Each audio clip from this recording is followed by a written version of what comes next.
અરે બાવલી, ક્યાં રહી ગઈ તું? રમાના કડક અવાજે રૂપલના પગની ગતિ વધારી દીધી.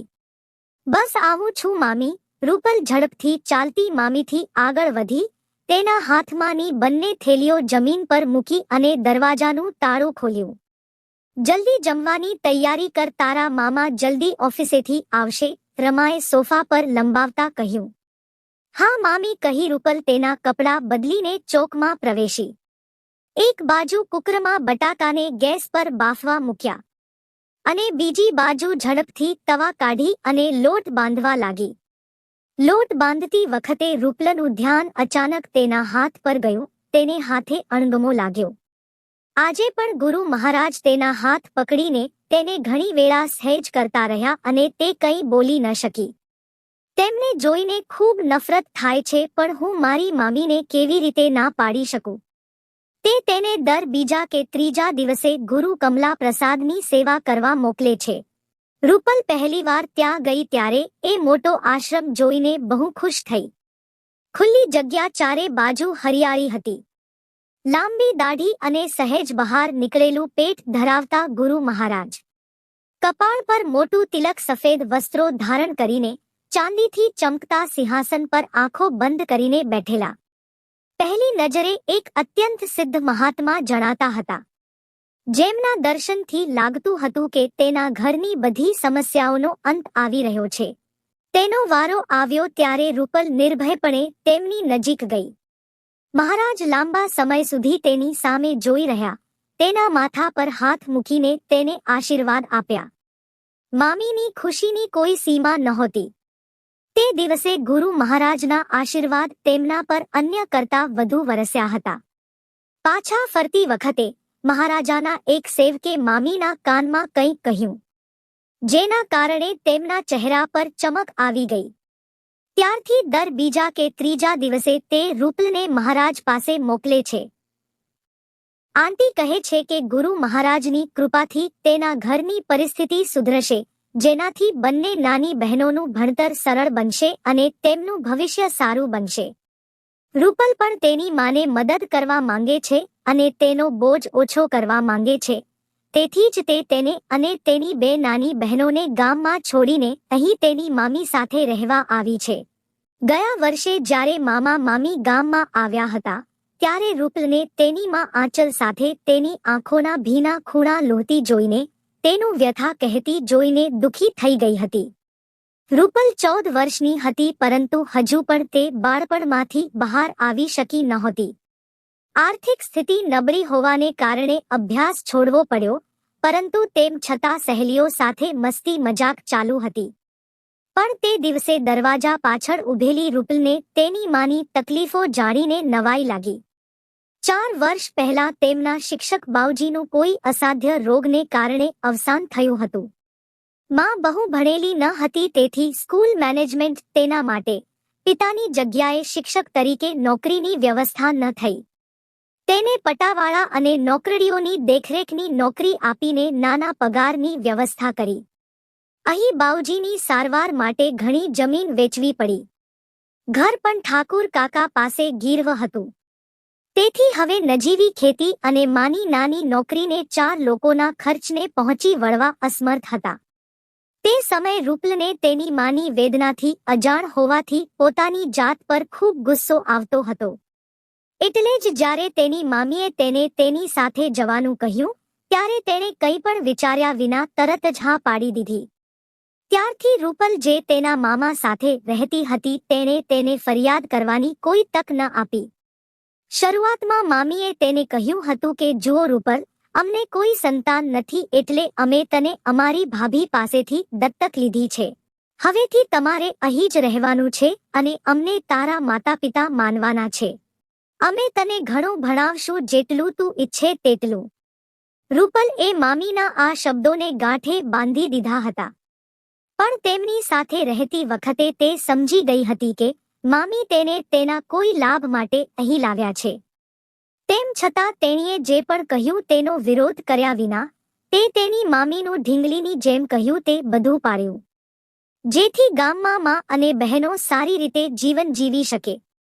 રૂપલને અહીં આવ્યાને લગભગ 6 થી 8 મહિના જેટલો સમય થઈ ગયો હતો, પરંતુ તેની મામીએ તેને કોઈ શાળામાં દાખલ કરાવી ન હતી, બલકે તે દરમિયાન તેને ઘરના તમામ કામ કરાવવાનું શરૂ કરી દીધું હતું. મામા કામ માટે અવારનવાર બહાર રહેતા હતા. ખરેખર રૂપલને ઘરના કામકાજ કરવામાં કોઈ તકલીફ નહોતી, અને જ્યાં સુધી તેના અભ્યાસની વાત છે, તે ફક્ત તેની મામીના રૂઢિચુસ્ત વિચારોથી પરેશાન હતી, કારણ કે તે ખૂબ જ અંધશ્રદ્ધાળુ હતી અને તેને ખોટા કામો કરાવતી હતી. ક્યારેક તે અડધું લીંબુ કાપીને તેના પર સિંદૂર લગાવી દેતી અને તેને ચોકમાં રાખવા કહેતી, તો ક્યારેક તે બંડલમાં કંઈક બાંધીને અડધી રાત્રે કોઈના ઘરની સામે ફેંકી આવવાનું કહેતી. તે વિસ્તારના કોઈની સાથે બહુ મિલનસાર ન હતી. મામીના શબ્દોથી રૂપલને ચિંતા થઈ. તે ગામડાની હોવા છતાં તેના પિતા ખૂબ જ પ્રગતિશીલ વિચારો ધરાવતા હતા. તેમની 3 દીકરીઓ તેમનું ગૌરવ હતું. ગામડાના વાતાવરણમાં 3 દીકરીઓ હોવા છતાં તેને પુત્ર ન હોવાથી ક્યારેય શરમ અનુભવી ન હતી.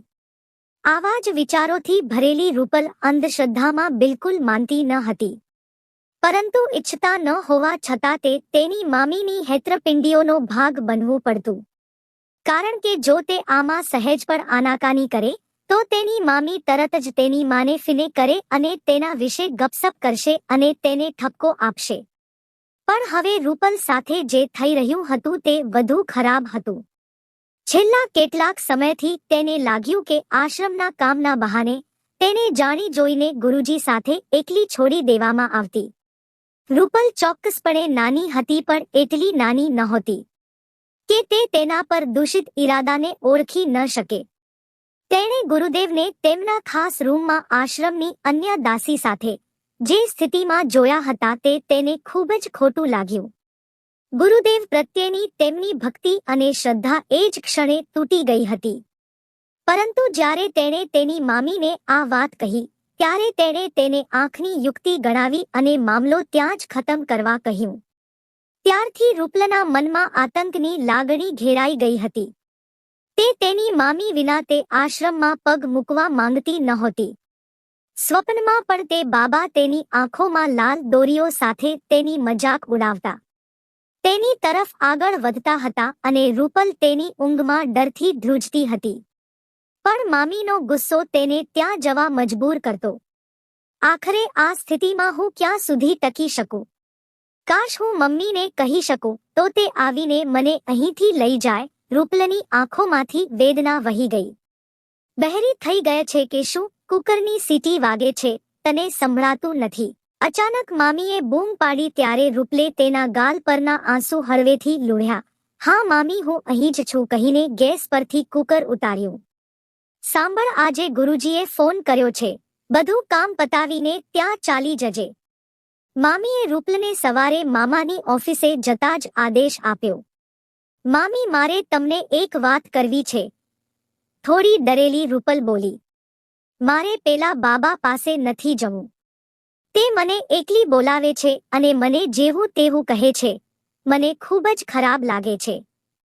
છોકરી પાગલ થઈ ગઈ છે. આટલા મહાન મહાત્મા પર આવો ઘૃણાસ્પદ આરોપ મૂકતા તમને શરમ નથી આવતી? તે દિવસે પણ તેના વિશે વાતો કરી હતી. તું સારી રીતે જાણે છે કે તે કેટલા ચમત્કારિક છે. મામી, હું તમને સાચું કહું છું, પ્લીઝ તમે મારી પાસેથી કોઈ પણ કામ કરાવી લો, પણ મને ત્યાં ના મોકલશો. રૂપલની આંખોમાં ગભરાટ સ્પષ્ટ દેખાઈ રહ્યો હતો. જુઓ રૂપલ, જો તારે અહીં રહેવું હોય તો તારે મારી વાત માનવી પડશે, નહીંતર હું તારી માને ફોન કરીને કહીશ કે તને અહીંથી લઈ જાય.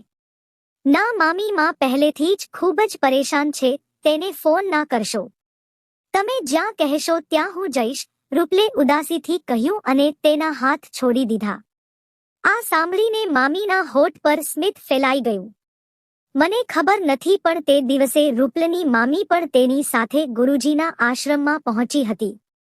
બાબા થોડીવારમાં ભક્તોને દર્શન આપવા જતા હતા. તું અહીં બેસ, હું કોઈ અગત્યના કામ માટે અંદર જાઉં છું, કાકીએ કહ્યું. રૂપલને આગળની લાઈનમાં બેસાડ્યા પછી મામીએ તેનો મોબાઈલ ફોન આપ્યો. બાબા, મેં મારું કામ પૂરું કર્યું, તમને એક છોકરી ભેટમાં આપી છે. હવે મારા ખોળામાં નાનો રાજકુમાર રમશે ને. મામીએ બાબા સામે પોતાનો ખોળો ફેલાવતા કહ્યું. ભગવાનને હજુ દેવી મળવાના બાકી છે. જ્યાં સુધી આ કામ ન થાય ત્યાં સુધી કોઈ અપેક્ષા રાખીને ન બેસો, બાબા પાસે ઊભેલા સેવકે જવાબ આપ્યો. પણ મેં તો મારું કામ પૂરું કહી દીધું. અમે તને પહેલેથી જ કહ્યું હતું કે ભગવાન અને દેવીના મિલનમાં કોઈ અવરોધ ન હોવો જોઈએ. તમારે તેને જાતે તૈયાર કરવું પડશે. આ કામમાં બળજબરી ભગવાનને પસંદ નથી. ઠીક છે, આ કામ કાલ સુધીમાં થઈ જશે, મામીએ બાબાના ચરણ સ્પર્શ કરતા કહ્યું. બીજી બાજુ તેના મામાએ કોઈ કામ માટે ફોન કર્યો. રૂપલ તરત જ તેની મામીની પાછળ ગઈ. આ વાત સાંભળતા જ તેના પગ નીચેથી જમીન સરકી ગઈ. મામીને આવતા જોઈ રૂપલ થોડી આડી ઊભી રહી. ક્યાં ગઈ હતી? તેની પાછળથી આવતા જોઈને મામીને આશ્ચર્ય થયું. હું બાથરૂમમાં ગઈ હતી, રૂપલએ ધીમેથી ઈશારામાં કહ્યું. રૂપલ એકદમ ડરી ગઈ હતી. મામીનો ભયાવહ ચહેરો તેની સામે આવી ગયો હતો. અત્યાર સુધી તેને લાગતું હતું કે મામી કદાચ તીક્ષ્ણ હશે, પરંતુ તે સારી છે અને બાબાના સત્યથી અજાણ છે. જે દિવસે તેને ગુરુજીની વાસ્તવિકતાની જાણ થશે, તે ક્યારેય તેને આશ્રમમાં મોકલશે નહીં. પણ હવે તેની પોતાની આંખો પરથી પડદો હટી ગયો હતો. તે હવે મામીની દરેક યુક્તિ સમજી ગઈ હતી. આ રીતે તેણે લગ્નના 10 વર્ષ સુધી નિસંતાન રહેવાની પીડાને દૂર કરવાનો પ્રયાસ કર્યો. ગામમાં આવીને તેમની ગરીબી પર દયા કરીને એક ષડયંત્રના ભાગરૂપે તેને અહીં લાવીને બળજબરીથી બાબાના આશ્રમમાં મોકલવી. હવે તે આ વાતોનો અર્થ સમજી ગઈ હતી. પણ હવે રૂપલ શું કરે? તે તેની માને ખૂબ જ મિસ કરતી હતી. તે હંમેશની જેમ તેના ખોળા પાછળ સંતાવા માંગતી હતી. શું મારે માને આ વિશે વાત કરવી જોઈએ? પણ માને મામીની વાત પર એટલો વિશ્વાસ છે કે હું જે કહું તે તેને જૂઠું લાગશે અને પછી ઘરની પરિસ્થિતિ. જો આ વાતમાં જાણી જાય તો તેને તેના ગામ જવું સારું રહેશે. ત્યાં 4 લોકોના ખાવાનો ખર્ચમાં એકલી કેવી રીતે મેનેજ કરશે? તેની આંખો લાચારી અને પીડાથી ભરાઈ ગઈ. રૂપલ, 2 લીટર દૂધ લાવ, આજે હું તારી પસંદગીની વર્મીસેલી બનાવી દઈશ. મામીએ વાત કરતા તેના પર ઘણો પ્રેમ વરસાવ્યો. રૂપલ જમ્યા પછી રાત્રે પથારી પર સૂતી તો ઊંઘ દૂર હતી. આજે તેની મામીએ તેને ખૂબ લાડ કરી હતી અને તેની બહેનો માટે સુખી ભાવિની ખાતરી આપ્યા પછી તેણીએ બાબાની દરેક વાતનું પાલન કરવા અને તેમની ભક્તિમાં ડૂબી જવા કહ્યું હતું. પણ હવે તેણે બાબાની ભક્તિમાં ડૂબી જવાનો અર્થ સારી રીતે સમજાવ્યો. બીજા દિવસે મામીના પ્લાન મુજબ રૂપલ બાબાના ખાસ રૂમમાં હતી. અન્ય દાસીઓએ તેને દેવીની જેમ વસ્ત્રો અને ઝવેરાત પહેરાવીને કન્યાની જેમ શણગારી હતી. રૂપલ એક ક્ષણ માટે થરથર કાંપી રહી હતી, કારણ કે તેને આજે તેની ઇજ્જત ગુમાવવાનો ડર હતો. પરંતુ તે કોઈ પણ રીતે હાર સ્વીકારવા માંગતી ન હતી. જ્યારે ગુરુ કમલા પ્રસાદ ઓરડામાં પ્રવેશ્યા ત્યારે તે હજી પણ તેના બચાવની બધી આશાઓ વિશે વિચારી રહી હતી. સામાન્ય લોકોના ભગવાન શેતાનની જેમ રૂપલ તરફ આગળ વધ્યા.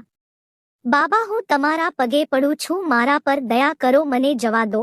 તે દોડીને બાબાના પગ પકડી લીધા. જુઓ છોકરી, મને મારા જીવનમાં કોઈ પણ પ્રકારની દખલગીરી પસંદ નથી. બાબાની આંખોમાં ગરમી તેની સીમા પર હતી. તેના મોઢામાંથી દારૂની વાસ આવવા લાગી. બાબા, મને છોડી દો, હું તમારી સામે હાથ જોડું છું. જો કે હું કોઈને દબાણ નથી કરતો, પરંતુ તારી સુંદરતાએ મને પાગલ કરી દીધો છે. મેં પહેલેથી જ ખૂબ લાંબી રાહ જોઈ છે, હવે નહીં. તારો અવાજ અહીંથી બહાર પણ નહીં જાય. આટલું કહીને બાબાએ રૂપલના મોં પર હાથ મૂક્યો અને તેને પછાડી. ત્યારે અચાનક રૂમનો દરવાજો ધાડના અવાજ સાથે ખુલ્યો. બીજી જ ક્ષણે પોલીસ રૂમની અંદર હતી. બાબાની પકડ થોડી ઢીલી થતાં જ રૂપલ ધક્કો મારીને એક બાજુ ઊભી રહી ગઈ. પોલીસની પાછળ તેની માં જોરથી બૂમો પાડતી રૂમમાં પ્રવેશી અને ડરથી ધ્રુજતી રૂપલને તેની ગળે લગાવી. અચાનક આ રીતે રંગે હાથ ઝડપાઈ જવાથી પૂજારી ગુરુ કમલા પ્રસાદના ચહેરા પર પવન ફૂંકાવા લાગ્યો. તેમ છતાં તેણે પોતાની સત્તાનો ઉલ્લેખ કરીને પોલીસકર્મીઓને ધમકાવવાનું શરૂ કર્યું. ત્યારે તેની એક જૂની સેવા કરતી તે આગળ આવી અને તેના ગાલ પર જોરથી થપ્પડ મારી. અગાઉ તે પણ આ જ ક્રૂરની ખેલનો શિકાર બની હતી. તે બાબા સામે પોલીસ સાક્ષી બનવા સંમત થઈ. બાબાનો માસ્ક પહેરેલો તે ઢોંગીનો પર્દાફાશ થયો હતો.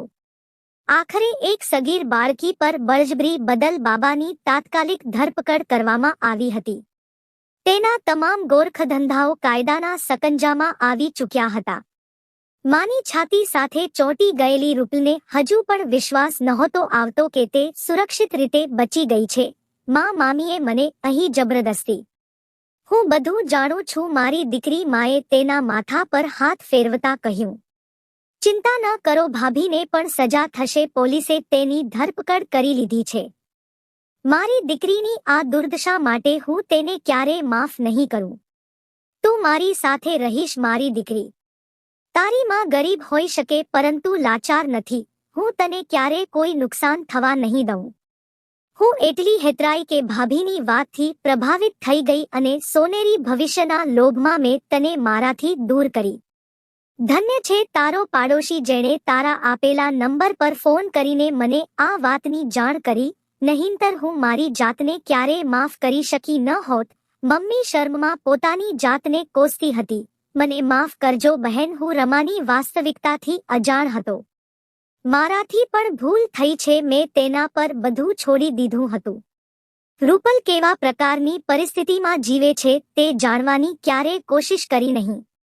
સામેથી આવતા મામાએ તેની બહેનના પગ પકડી લીધા. કોઈ જવાબ આપ્યા વગર બહેને ભાઈ તરફ તીક્ષ્ણ નજર નાખી અને દીકરીનો હાથ પકડીને ઘર તરફ જવા લાગી.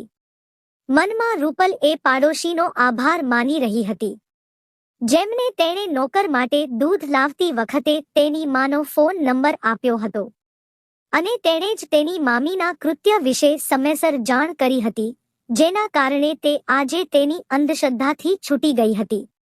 માનો હાથ પકડીને ગામમાં પાછી ફરેલી રૂપલ હવે ફરી એકવાર ખુલ્લી હવામાં રાહતનો શ્વાસ લઈ રહી હતી.